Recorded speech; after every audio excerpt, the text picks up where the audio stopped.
The U.S. Army entered the war in North Africa in November 1942, eager to engage the German and Italian armies and prove itself their equal. In the months to come, it would be introduced to combat and would learn hard, expensive lessons along the way.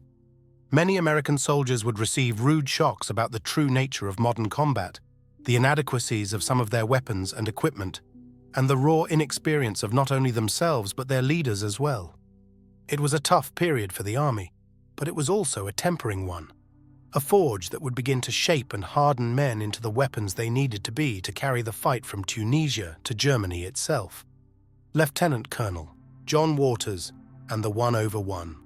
The 1st Battalion, 1st Armoured Regiment 1/1 of the 1st Armoured Division, was one of the units destined to enter this crucible. Its initiation into combat included a number of smaller engagements that led to the first tank battle between a regular American armoured unit and the panzers of the German army. A small detachment of American tankers had in fact served with the British earlier in 1942 in order to gain experience. The 1/1 could trace its lineage back to the 1830s and the U.S. Regiment of Dragoons through various cavalry units until it finally became the 1st Armoured Regiment in July 1940. In May 1942, the unit shipped to Ireland and began training until its eventual movement to England and the selection of its parent division to take part in Operation Torch, the invasion of North Africa. The 1st Battalion was equipped with the M3 light tank, now commonly known as the Stuart, though during the war American tankers rarely if ever used this British applied name. The other 2 battalions of the regiment used the larger M3 medium tank, standard organization for an armoured unit at that time. The men of the 1st knew their tanks were smaller than their medium counterparts, but they still tried to undertake the same missions. The M3 was reliable, quick, and agile. The crews had trained with them for many months and knew them well. They were aware the tank had some shortcomings. Its narrow track made for tough going on soft ground, and it had poor visibility when buttoned up, all hatches closed. The men had taken comfort, however, in the tank's armour, and also in its diminutive 37 mm cannon. They would soon discover the extent of their misplaced faith. The battalion commander was Lieutenant Colonel John Knight Waters, son-in-law of the soon-to-be famous General George S. Patton, Jr. Serving under him was 29-year-old 2nd Lieutenant Freeland A. Dorbin, a platoon leader in a company. Dorbin would bear witness to the battalion's first fights and later write an extensive first-hand account of the action. Fighting for Tafarawi Airfield. In October 1942, more than 70,000 American soldiers boarded transports destined for the shores of North Africa, and the men of the 1/1 were among them. The soldiers loaded their light tanks aboard 3 oil tankers that had been converted into the first landing ships, tank LSTs of the war, under the flag of the Royal Navy. The soldiers were unaware of their destination as the convoy set out for Oran, Algeria, escorted by 5 armed trawlers. After 20 days, the ships arrived offshore and the landings began. The battalions equipped with light tanks, including the 1/1, were landed first because the landing craft available could not carry a tank as large as the medium M3 Lee. The medium tanks would wait in the holds of transports until a port had been secured. In the confused fighting that took place against the Vichy French forces, the battalion was ordered to take control of the Tafarawi airfield, about 10 miles south of Oran itself. On November 8th, Colonel Waters moved his unit there and secured it, preventing interference by the landings of the Vichy Air Force. B Company, under the command of Captain William Tuck, a Georgian, was the first unit of the battalion to arrive at the airfield. They got to the field without resistance, but the French started shooting at them with anti-aircraft guns when they were partially across it. Luckily, the guns could not depress far enough to hit the American tanks. The action there only lasted an hour, and it was not very intense, Tuck said. We considered it intense at the time. We had a lot to learn. The French responded the next day by ordering a column to advance north toward the airfield from the Foreign Legion post at Sidi Bel Abbes. This force was mechanized and included a number of Renault R-35 tanks.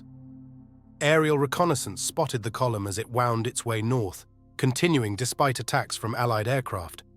The 1/1 was ordered to intercept the Vichy force, so Colonel Waters deployed his tanks south down the road the enemy column traveled. The 2 columns met and engaged near the town of Saint-Lucien, about 7 miles southeast of the airfield.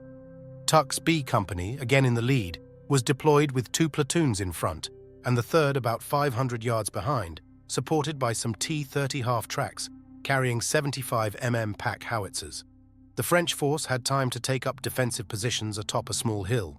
A sharp but one-sided tank battle ensued, in which the French tankers were badly defeated. Tuck laid down a base of fire with 1 platoon, while the other 2 assaulted the Vichy position from the right. The French rounds bounced off the M3S, while the American rounds penetrated. At the cost of only 1 American wounded and 1 tank damaged, B Company knocked out 14 R-35S. Many of them set afire. Tuck belatedly realized that if the French tanks had been equipped with effective cannon, his company would have taken heavy casualties. He resolved to fight more wisely in the future. Do not slack off in anything. After the fighting against the Vichy French ended, the men were quite pleased with themselves and the performance of the battalion. This quickly developed into what some thought was a careless attitude toward the upcoming showdown with the Germans. This was of great concern to Colonel Waters, who addressed his men on the subject and warned them not to get too cocky. Dorbin remembered Waters telling them, "We did very well against the scrub team. Next week we hit German troops. Do not slack off in anything. When we make a showing against them, you may congratulate yourselves." Afterward, the 1/1 loaded its tanks aboard trains and the troops into a truck convoy and began the trip into Tunisia to meet that German foe at last. Offloading at Souk Arras, the battalion became part of the Allied effort to occupy Tunisia and block the retreat of General Erwin Rommel's Afrika Korps, thought to be pulling back in preparation to evacuate North Africa. Allied intelligence estimated the Germans were evacuating as many as 10,000 troops a day through Tunis and Bizerte, and that the remaining soldiers were poorly equipped and had only obsolete tanks. Instead, Axis reinforcements were pouring in and preparing to fight. As Dorbin later reflected, the figure 10,000 proved to be correct, except that they were coming in, not leaving. As the unit made its way east, it came under sporadic air attack. Tuck recalled that the battalion quickly learned to spread out its vehicles to reduce the danger. Along the roads, British engineers had placed signs, "Don't sit and die, jump and run." Assigned as part of the joint British-American battle group nicknamed Blade Force, the battalion bivouacked north of the town of Beja. There it joined with a British armoured regiment, the 1721st Lancers, and prepared for the advance. Morale was still quite high, and many of the men expressed fears that the Germans might escape before the Americans could get a shot at them. Waters reported to Beja, headquarters for the Blade Force, to receive his orders. Those orders turned out to be some of the vaguest instructions any battalion commander ever received. He was told to create a tank-infested area around the Chouigi Pass, which connected the Tyne River valley of northern central Tunisia to the plain of Tunis. Just how to infest the area with tanks was not explained. There was a sense, however, that the area was perhaps a soft spot in the Axis line. The difficulties were many. Air and artillery support were almost non-existent, save the battalion's own mortars and howitzer-toting half-tracks. Likewise, there was no infantry support, a severe limitation for an armoured unit that depended on infantry to help protect it from enemy anti-tank guns. Supplies would have to be brought up from Beja, over 30 miles to the southwest. Still, with such orders, Waters would have a chance to exercise his own initiative and discretion. His troops were soon to come up against the main team he had warned his men about, defending Chouigi Pass. The 1/1 moved out the next morning, November 25, 1942, forming the right side of the advance alongside the Lancers as they spread out across the floor of the valley.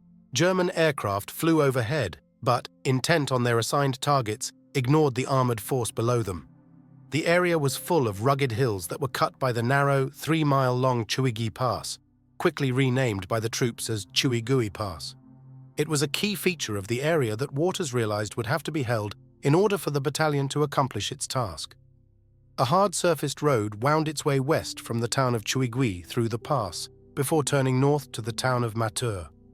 Waters quickly deployed his 3 companies, assigning a company, under Major Karl Siglin, the task of holding the west end of the pass to protect against any German advance southward down the road from Matur. B Company, under the now Major Tuck, All the company commanders had been promoted after the actions around Oran, but as yet remained in command of their companies, would hold the eastern end of the pass facing Choigui. Major Rudolph Barlow, the C Company commander, would take his tanks on a reconnaissance to the east of the pass. Assault on a farmhouse. While the companies carried out their missions, 2 Italian tanks were spotted coming south down the road from Matur, apparently trying to scout out the American positions. Lieutenant Red Yale, a platoon leader in Headquarters Company, led the tanks of the battalion command section against them and quickly knocked them out. While he was doing that, the battalion reconnaissance platoon discovered an enemy-occupied farmhouse about 1.5 miles north of the pass on the Matur road. Consistent with farmhouses in the area, it was actually a small complex of buildings surrounded by a stout wall. As much a small fortress as a farmstead, it was built to resist the depredations of local raiders and bandits, and would now prove just as resistant to American soldiers. Major Siglin's company was ordered to attack the farmhouse, but not to become so heavily engaged they could not carry out their primary mission of defending the western end of the pass. Siglin ordered his 1st and 2nd platoons forward, and the battle began. The German defenders opened fire with rifles and machine guns, having little effect on the tankers. Unfortunately, the fire from the cannon and machine guns of the Stuarts had little effect on the stout walls of the farm.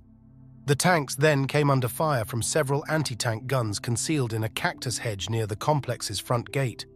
The Americans returned fire to suppress the enemy gunners. Soon one of the Stuarts had been knocked out and another disabled. Lieutenant Dorbin took his 1st platoon command tank through a vineyard on the south side of the farm and right up to the enemy-held wall. In front of that wall was a trench line filled with German defenders, who popped up to fire at Dorbin's tank with rifles and submachine guns. Dorbin opened fire in return, killing many of them. Now, at point-blank range from the wall, the tank began to take fire from more German riflemen who were poking the barrels of their Mausers through loopholes in the stone. The experienced German troops quickly knocked out every vision prism on the tank, forcing Dorbin to take risky glances out of the hatch. One loophole obviously contained a machine gun, and Dorbin fired several 37mm cannon rounds directly into it, apparently disabling the enemy gun. However, he noticed that with the last shot from his cannon, its recoil mechanism froze, leaving the 37mm gun stuck out of battery and now useless. As Dorbin tried to reform his platoon to continue the attack, orders came over the radio to fall back and return to the pass. His tank was covered with rifle and machine gun bullets that had hit the tank, flattened out, and stuck to the hull, causing the Stuart to look like it had a 3-day growth of beard. With the tank platoons pulled back, the farmhouse was shelled by the assault gun and mortar platoons. As showers of red terracotta-style tiles were blown from the roof with every hit, there was little other effect, and the bombardment was soon ceased. Without infantry or artillery support, the farmhouse would remain in German hands, though under surveillance. A company resumed its defensive positions at the pass. The Luftwaffe strikes. Soon after a company had returned to its positions, a solitary German Junkers Ju-87 Stuka dive bomber appeared overhead. Flying low over the position, it dropped a single bomb to no real effect and flew away.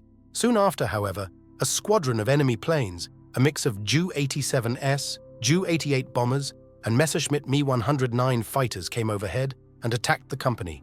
Apparently, the lone plane had been a scout testing the defenses.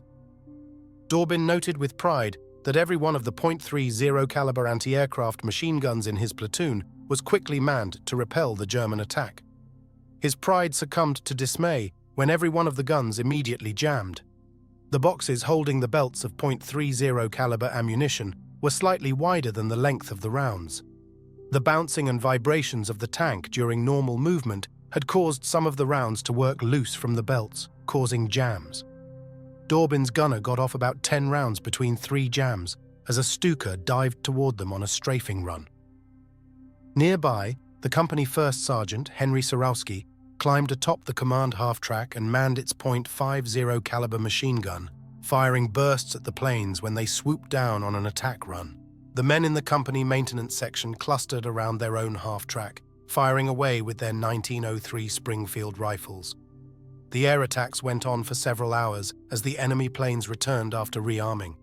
Many of the American troops sheltered in a nearby wadi until a lucky hit sent debris and rocks flying into it. Dorbin and his machine gunner reloaded their gun with a fresh belt from inside the tank and let loose on the next plane to fly over them.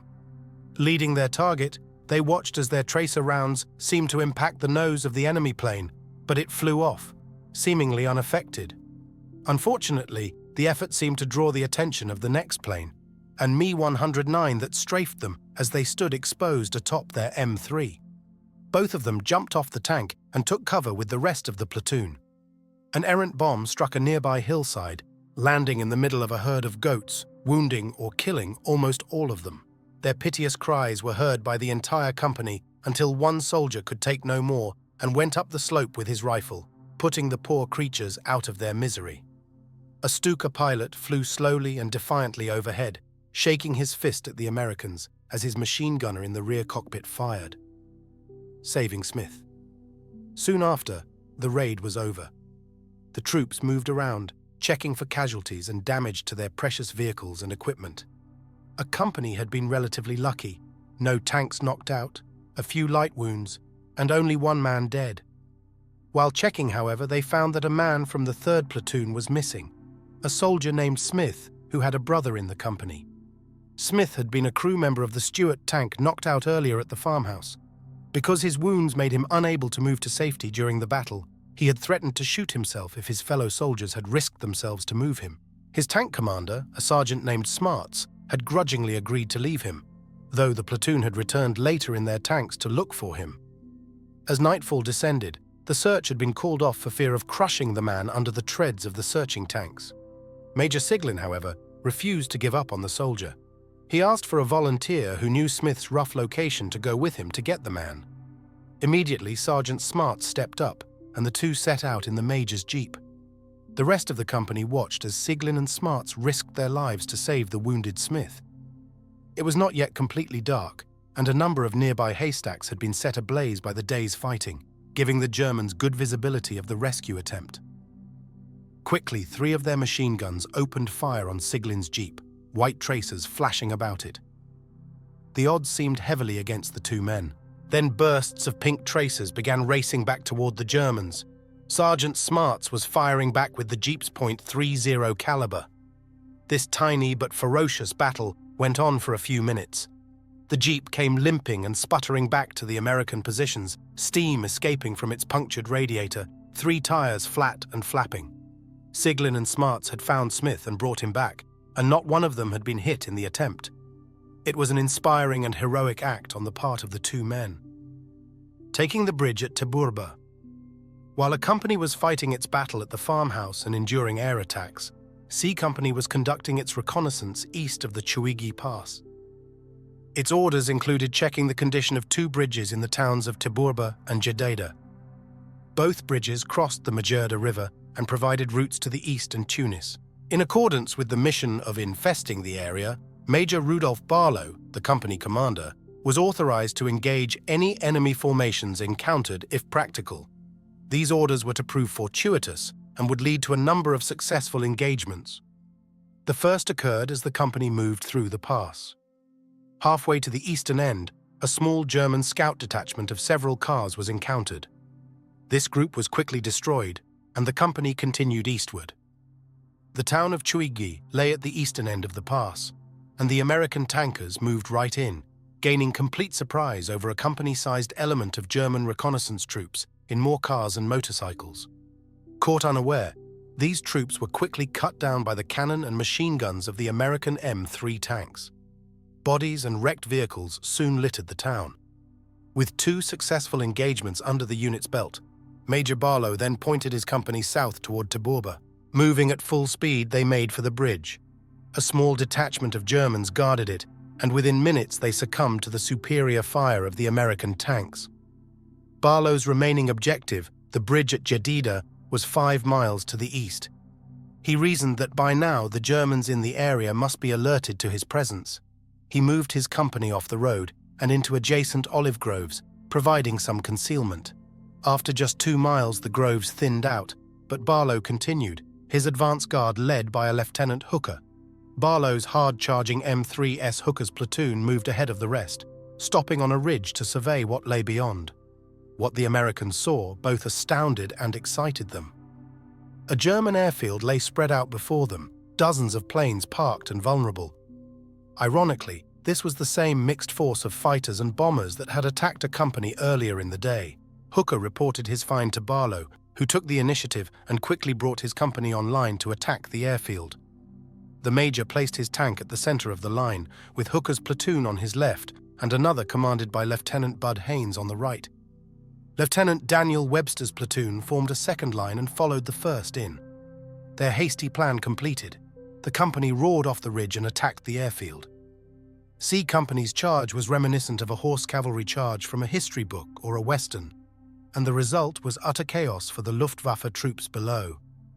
Resembling fat geese on a small pond, the German planes were destroyed by the US tankers. Cannon and machine gun fire poured from each tank, riddling enemy planes where they sat. A few tankers took their M3S and crushed the tails of fighters under their treads. One tank quickly moved to the end of the runway. Some of the German pilots were desperately trying to get their planes airborne before they were destroyed. As each enemy plane tried to take off, the tankers fired a round of 37mm canister into the cockpit area. After such a hit, the plane would careen out of control and crash in a ball of flame. Some of the enemy pilots were so intent upon escape that they crashed their planes into one another. Still, others made for an almost comical scene as they tried to taxi away from the field, an M3 chasing each down to destruction. 11 planes were quickly destroyed, and only 2 got off the ground. Major Tuck, dug in on the east end of the pass, could actually observe the fight and had been relaying radio traffic from Barlow back to Waters. "Rudy," Barlow called me and said, "We're laying down a base of fire now and we'll be attacking." Members of B Company watched the attack unfold, seeing their brethren rampage over the airfield. On the German end, the attack indeed caused quite a shock. Some Germans had thought the oncoming tanks were friendly at first and even waved at them. When the attack began, Arndt Richard Hupfeld, and Me-109 pilot of Jagdgeschwader, Fighter Squadron 53, mistook the attackers for a British unit and recalled, "There was a mad scramble when British tanks attacked our base. Messerschmitts took off in every direction. Suddenly I saw a 109 coming straight toward me. A head-on collision would have been unavoidable had the other aircraft's cowling not flown off just as it was about to lift off, whereupon the other pilot closed the throttle and did not take off. I just cleared the other aircraft and thus avoided a catastrophe." With the airfield personnel driven off or killed, the tankers turned their attention to the nearby hangars with more planes, fuel stocks, repair shops, and other supplies. All of these quickly went up in flames. The final count stood at 36 aircraft of all types destroyed, not including a number of planes still in crates in the hangars. The 2 planes that had taken off lingered a while to strafe the American tanks. They killed 2 tank commanders, including Lieutenant Haynes, as they stood vulnerable in the hatches of their M3S. One other tank disappeared entirely. No one in the company saw it or the crew again. Deciding they had done all they could for the day, Major Barlow pulled his company back to the Chwigi Pass. C Company had dealt a serious blow to the Germans, destroying over a company's worth of enemy ground troops and dozens of valuable aircraft the Luftwaffe sorely needed to defend against the American advance. The next year, Major Barlow received the British Military Cross for the action, although strangely, no publicity was given to this award. The Germans were dismayed by the report of this attack, received at the same time as a false rumor about American tanks 9 miles outside Tunis. Happy Valley.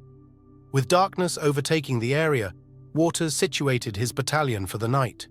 He had been informed that the 1/1 would now become the Blade Force Reserve. C Company was positioned on the east side of the pass as a guard force.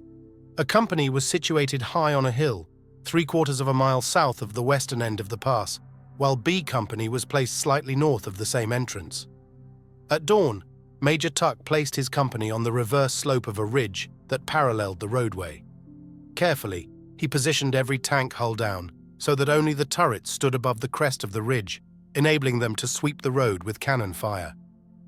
The road itself lay only 50 to 100 yards from their position. Headquarters Company was 2 miles to the west at a complex known as St. Joseph's Farm. The tankers of a company had christened the area Happy Valley, after the air attack they had endured earlier. The rest of the battalion quickly took up the ironic name. Facing the Germans' newest panzers, The day began quietly, the soldiers drinking tea and smoking ersatz cigarettes made from leaves rolled in toilet tissue. A flight of German bombers came overhead but passed by. Major Siglin left a company to go the battalion command post. Dorbin, Lieutenant John Deck, the company maintenance officer, and First Sergeant Sorowski were at the command half-track talking when they saw movement on the road coming their way. Dorbin and Deck had trouble making out what was approaching, equipped as they were with older model low-magnification binoculars. The first sergeant, however, had liberated a pair of French naval binoculars in Oran, much more powerful than what the officers had.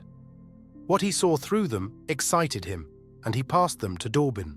A cloud of dust had reached the walled farm where they had fought the day before. Dimly visible through the dust were a number of vehicles, each with what appeared to be a long boom extending from it. The three men concluded it had to be a German engineer unit, unaware of the American presence ahead. If they continued along the road, they could be ambushed easily. Their hopes were dashed as enemy shells began to land among the company. They had been spotted, and not by a unit of engineers. Instead, the approaching Germans were a unit of Panzer Battalion 190 with 13 Mark IV tanks, equipped with long-barreled 75mm cannon the American tankers had never seen before. The standard Mark IV had a short-barreled 75mm L-24 cannon, a relatively low-velocity weapon primarily intended for firing high-explosive rounds in a support role. This new variant, the Mark IV F2, had the much deadlier, longer-barreled L-43 weapon and had been in service for only a few months prior to the Operation Torch landings. Some sources state that the German force was a mixed one of perhaps 6 Mark IV F2S and a few Mark IIIs, with some Italian armoured vehicles in support. While it is more likely the German force was composed of mixed tank types, Dorbin's account mentions only the Mark IVs. In any event, it was a formidable force for the Americans, who were equipped only with light tanks.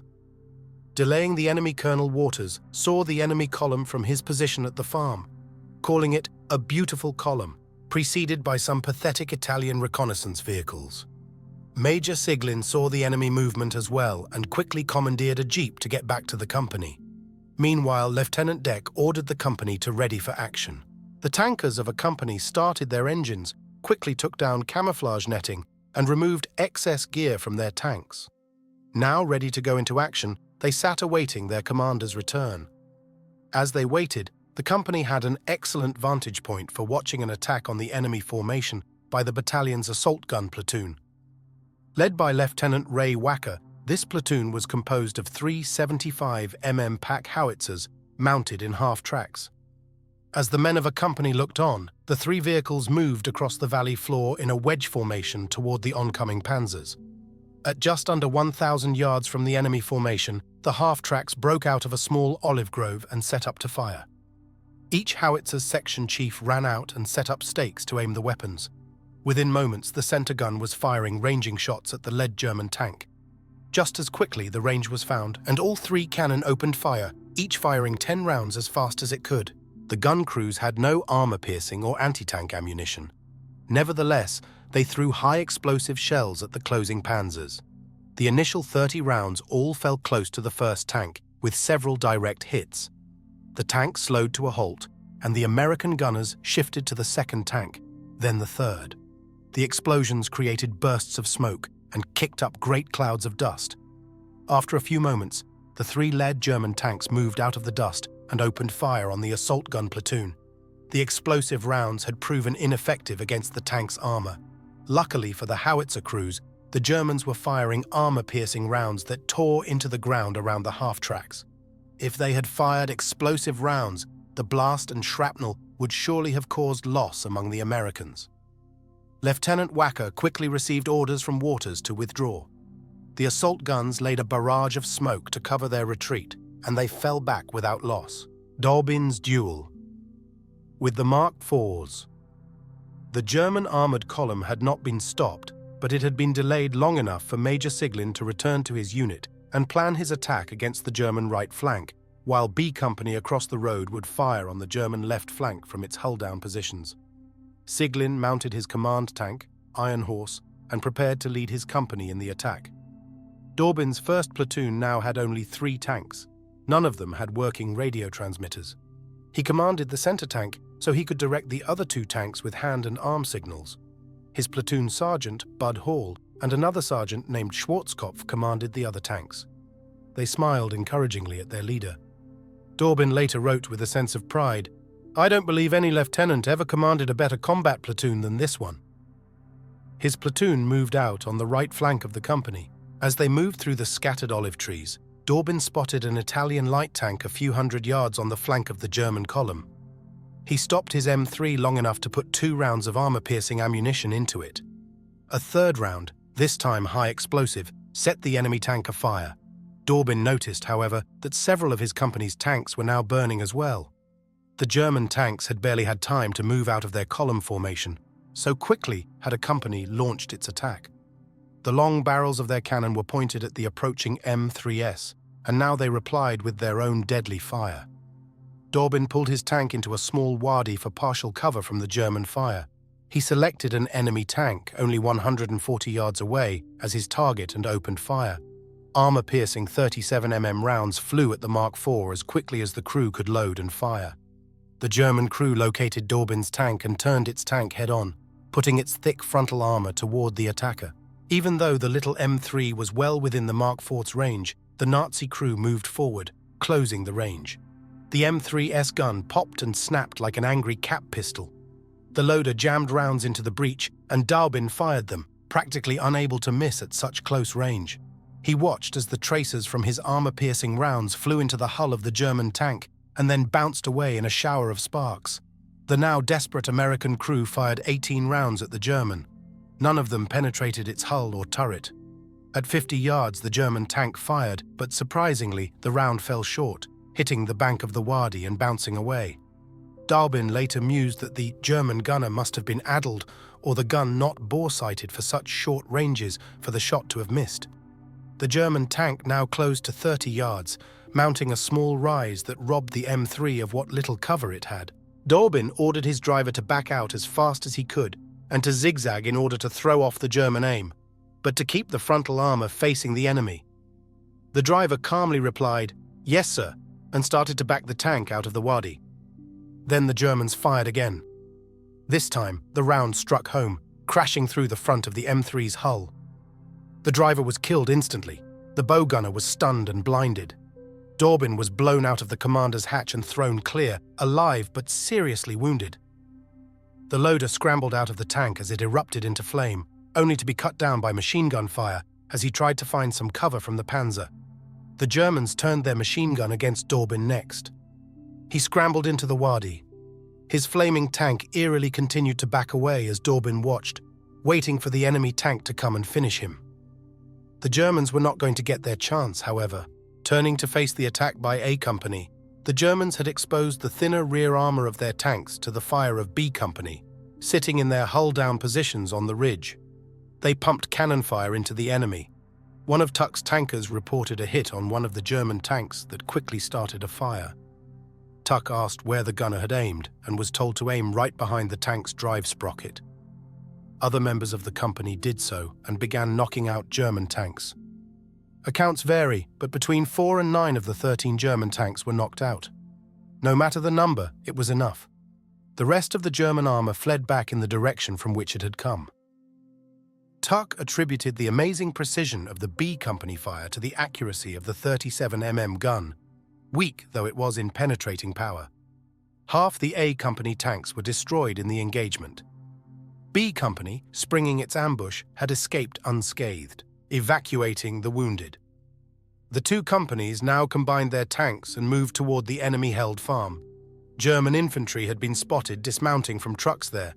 The infantry had moved into the vineyards near the farm, where the American tankers hunted them down. All but 2 of the remaining German tanks had fled, exposing the German troops to the American attack. The last 2 German tanks took refuge in the farmyard. It would be to no avail. With momentum, the Americans forced open the gates of the farm and rampaged through the grounds, shooting Germans off the parapets. Tragically, during this fight, Major Siglin was killed, an enemy cannon round piercing his turret. Iron Horse's sergeant, an Apache Indian named Guerrero, brought Sieglin's body back to St. Joseph's farm. Without saying a word, tears streaming down his face, he deposited his commander's body, reloaded his tank with ammunition, and returned to the battle. As the fight continued, Dr. Benjamin Cohen, the battalion surgeon, cruised the battlefield in his medical half-track searching for the wounded. Accompanying him was the unit's chaplain, Father Brock. Ignoring the enemy fire, they went from tank to tank, rescuing their wounded crewmen and picking up others wherever they lay. After shooting up the farm complex, the tankers withdrew, lacking the infantry needed to hold it. That night, the remaining Germans withdrew to Matur, 8 miles north. Later, their commanding officer would be court-martialed for withdrawing without orders. A company was turned over to Lieutenant Deck, and he was later promoted to captain. Dorbin was evacuated by ambulance to a British hospital some 100 miles to the rear. On the litter below his was a captured German lieutenant, a crewman from one of the destroyed Mark IVs. Both the German and a British medic spoke French, and the medic translated so the two officers could speak. The German haughtily told Dorbin that America would lose the war because its tanks were so inferior. The American pointed out the German's status as a prisoner, and the enemy officer cursed and went silent. Twice during the trip, Luftwaffe aircraft strafed the ambulance and its convoy. Each time the German soldier laughed. Dorbin asked what he was laughing at. His own air force was trying to shoot him. The German said in response that since Dorbin was in the litter above, the American would die first. Dorbin conceded that he had a point.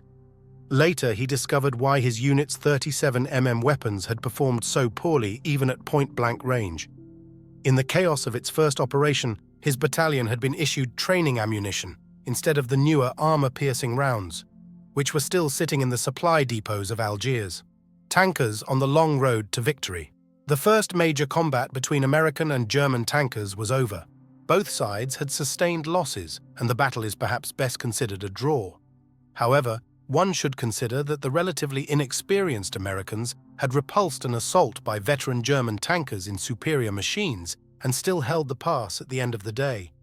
In addition, they had ravaged a German airfield, destroying precious aircraft and stocks of supplies. The 1st Battalion missed the debacle of the Kasserine Pass while refitting in Oran. Although much hard fighting lay ahead, the Americans had started down the long road that would lead to Sicily, Italy, France, and eventually to Germany itself.